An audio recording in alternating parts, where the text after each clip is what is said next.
So in this slide, we're looking at the resistance of a wire. So a wire itself actually has some slight resistance. Like I said before, if you take a copper wire and you short out the top of a 9-volt battery, both the wire and the battery are going to get hot. And the wire and the battery are going to get hot because they both have an internal resistance. The wire has a resistance, although much, much less than a resistor usually, and the battery has a resistance. So for a normal wire, we can calculate the resistance in it by this equation up here, where resistance equals rho length over area. So essentially what that's saying is the resistivity of the material, and you get this on a table, and the unit of it is ohms per meter. So how much resistance per 1 meter of the wire or whatever material you're going to do. And that is going to be times the length and divided by the cross-sectional area of whatever that wire is. So this is how you can tell the resistance of a copper wire or the resistance of a tantalum wire or some other material as well. Tantalum wires are very rare, but anyway, we'll get to that later. At the bottom here, we have an equation for the resistance, which might be temperature dependent. So another thing we haven't talked about here is often temperature has a large impact on different properties of electronics as well. Usually we try to run electronics within a rating zone, and sometimes we even derate them, which means we rate them lower than the datasheet says, and that way we ensure optimal performance. But for resistance, you also have this equation down here. The resistance equals the resistance at a given temperature times 1 plus alpha, which is the temperature coefficient of resistivity, and then the change in the two temperatures, T and T0. So this will allow us to have a resistor that's temperature dependent. And again, a lot of resistors have some temperature dependent properties about them, but we usually ignore them just because we presume that they're always going to be used within the range on the data sheet. So here we have the capacitance of a parallel plate system. So this is the equation for representing that. Capacitance equals permittivity times area divided by distance. And this is between two plates. So what we have on the little picture up in the top right-hand side is two different plates, the orange one and the blue one, which we're going to presume those are conductive, something like copper. So let's just say here two copper plates. And in between them, that light orange is some type of dielectric material, some type of insulator. And so what we have, in order to calculate this, E, which is permittivity of free space, that is a constant number, and we use that number right there, that 8.85 times 10 to the minus 12. That we use often to calculate capacitance. Area, A, is the area between the two plates, that's the plate dependent, and then D, the distance between the two plates, that's also dependent on that specific system. And as we've had before, capacitance is the units of farads. 1 farad equals 1 coulomb per volt. And so at the bottom here we have a couple pictures of different types of capacitors. There's many different form factors, many different bodies, many different types, from electrolytic to tantalum to many, many other types, ceramic capacitors. And each one of these has some slightly different properties that are desirable in different electrical problems. So on this slide, we're going to look at the inductance of a coil and some of the equations for that. So in basic, the inductance of a coil can be expressed as L equals the permittivity of free space times the number of turns in a coil squared times the area divided by the length of the coil. And so this is essentially, on the bottom left, these are each inductors. And each of these inductors, you can see that there's some type of material in between them. Sometimes it's ferrite material, sometimes it's other materials as well. And you have this curled or turned copper wire coming down across of it. And each one of these turns is going to increase the inductance on that coil. And we can see that in the bottom right-hand side on that diagram, where you see essentially the magnetic field coming off from those wires. So there's a really cool experiment that you can do on your own time, just to kind of see this magnetic field in action. If you take two thin wires and you have them next to each other, and you run current going through, like a 9-volt battery, let's say, going through one side of the wire to the other, you'll actually see if you run current through the other wire that these two wires will either repel or attract each other. It's very slight, but you can see it. And this is something we can do in the lab if you're interested. But the reason they repel or attract and you get essentially the two wires pushing against each other or trying to get closer to each other is because of the magnetic field inside of there. And if the magnetic fields attract, then you're going to get the pulling. If they repel, you're going to get this push. So down here in the bottom, these blue lines represent the magnetic field coming through. And you get, the magnetic field's equal through this, but you get a greater concentration of flux through the interior as opposed to the exterior, where it kind of wraps around on the outside. So inductance is essentially taking some of this current, taking some of this energy and storing it in the magnetic field for a temporary bit of time. And then if the current's cut, this can kind of allow some of that current to slowly go back to zero as opposed to immediately.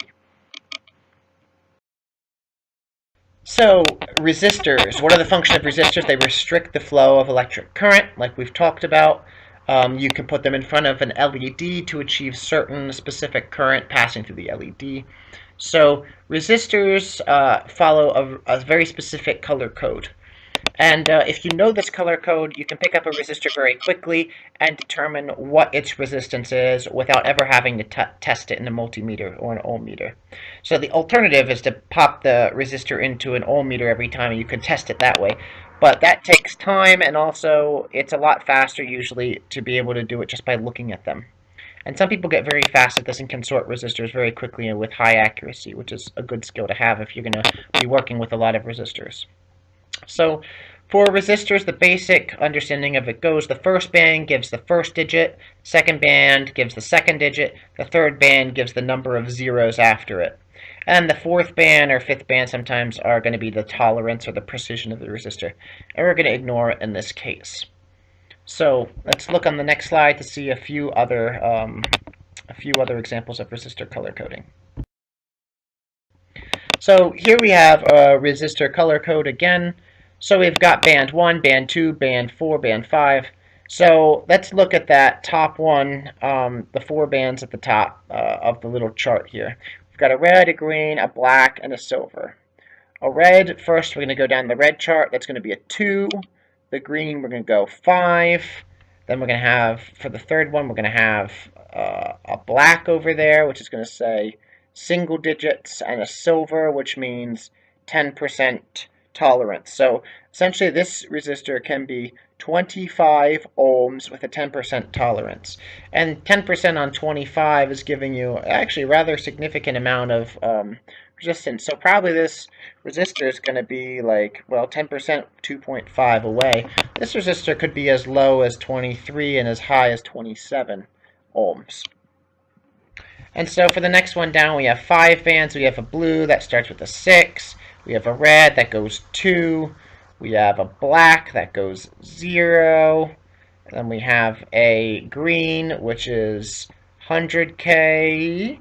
And then we have a orange, which is 25 ppm. So what we have here is, no, it's a 5%. Sorry, I mixed those two up. We have blue, red, black, green, orange. Blue 6, red 2, black 0, green 100K, orange 5%. So this is going to be 62 mega ohms with a 5% allotment. So again, this is kind of how you go through and you can use this color coding to solve it. And we'll have a couple problems in class like this that you can look at and we can go through a little bit more in detail. Also on this slide we have a couple pictures of rotatable shaft potentiometers. And so if we look at the diagram up in the top with the red number 1 and the blue number 2, and it says it's labeled potentiometer resistor. So what a potentiometer is it's a strip of resistive material, which you can see in that picture as green, and there's a dial inside of it. And that rotating dial you turn, and that allows you to have a different resistance coming in and coming out. So as you can see, the dial is there's much less green material between 1 and 3 as opposed to 2 and 3. And that means that the resistance is going to be greater between 2 and 3 and 1 and 3. So that whole green piece might be given a resistance of, let's just say, 10 kiloohms of resistance. So if that dial is split 50-50 between the 10, you're going to get 5 kiloohms between 1 and 3 and 5 kiloohms between 2 and 3. And if that dial's the entire way back down towards 1, you're going to get maybe 0 kiloohms between 1 and 3, but 10 between 2 and 3, because all of the green is exposed there. So we're going to go through this a little bit more in the future, and I might give a YouTube video or something on potentiometers if we need some extra help with that. But on the just to the right of that, you see another diagram of potentiometer where you have R max, which is the total potentiometer value. Let's just say 10 kiloohms. And we have this movable wiper blade, which is going to break that down in between. So you're not going to get the full 10 kiloohms. You might get only a fourth of that. You might get half of that. It depends on where you move the wiper blade. And again, since resistors are resistors don't matter which side goes first. They don't have a polarity to them. It doesn't matter if the 1 comes before the 3 or the 3 comes before the 1. You can put these in the circuit in either direction. Now it does matter though if you connect the 1 to 2. So if you have just 1 and 2, you're only going to use this as a normal resistor. It's going to be a 10 kilo ohm resistor, and the wiper isn't going to do anything. So you want to make sure for potentiometers you use that middle terminal, which is the wiper terminal, in order to break the resistance up. So for conductivity, here again, we have a bunch of materials on the left-hand side with conductivity and the resistivity. So remember, conductivity and resistivity is reverse of each other. So silver has a very high conductivity, as does copper. Gold has a significantly high conductivity. The higher the conductivity we have, the easier it is for electricity to pass through, and the less heating we have, which is why it goes reverse of resistivity. As we have a higher resistance, the more heating happens. So that's why we use, so you see on here you have silver, copper, gold right in line. So gold is an extremely conductive material. Why don't we use it more in electronics? Well, because it's really expensive. So what we'll usually do is we'll have any place where we have terminals or things that connect next to each other, we're going to coat them in gold, because it's going to be a copper piece coated in gold, because that's going to allow an easier flow of electrons, an easier flow of electricity to happen at that point. So gold is often used as on the tips of connectors. And actually there's a really neat thing right now that a lot of the early electronics we had from the 70s, 80s, 90s had a lot of gold in there, a lot of gold tip parts, because they were being sold for high amounts of money.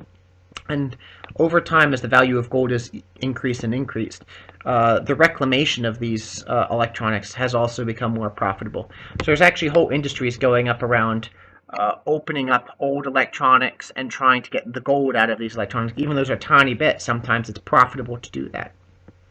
So underneath those we have semiconductors again. So semiconductors, again, they can conduct some, they don't always conduct. There's different thresholds in between there.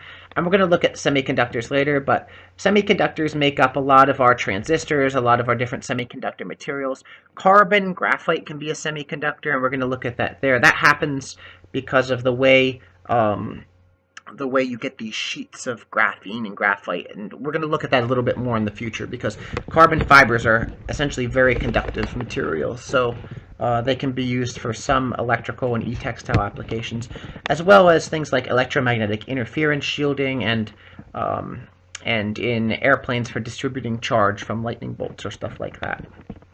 We have then underneath them a bunch of insulators, and insulators do not conduct very well at all. So paper is a great insulator, glass, Teflon, porcelain, mica, which is a mineral, polystyrene, which is a plastic, and then quartz is another great one. Quartz has some interesting properties because quartz can come as a crystalline quartz, and therefore crystals have some interesting electrical properties that when essentially you deform them, they produce some electricity. So we're going to look at later what quartz can do, piezoelectrics, and then maybe even some crystals like crystal oscillators as well.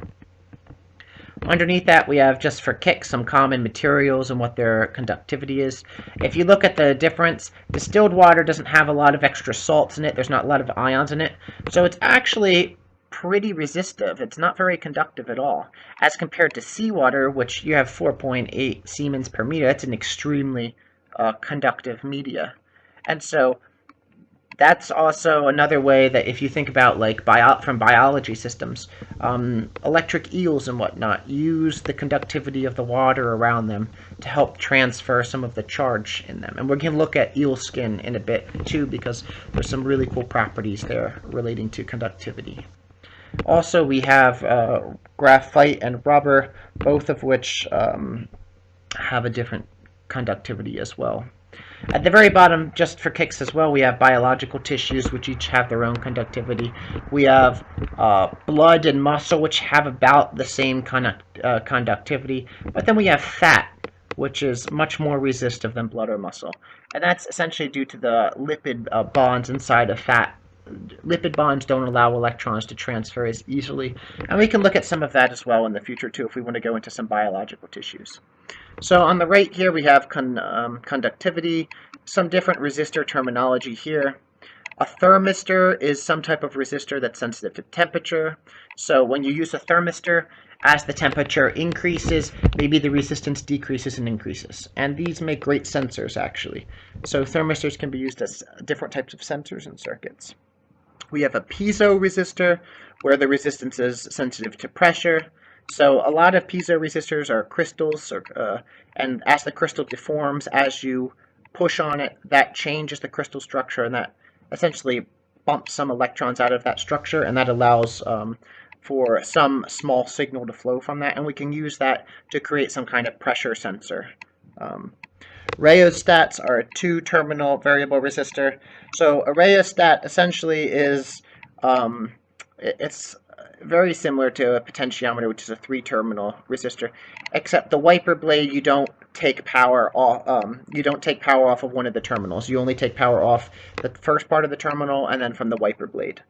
The potentiometer, you're allowed to take power off the first part of the terminal, the wiper blade, and the second part of the terminal. And again, we can look at that a little bit more. If you want to look up that on YouTube or whatnot, you can do that as well if you want to have a better understanding of how those work.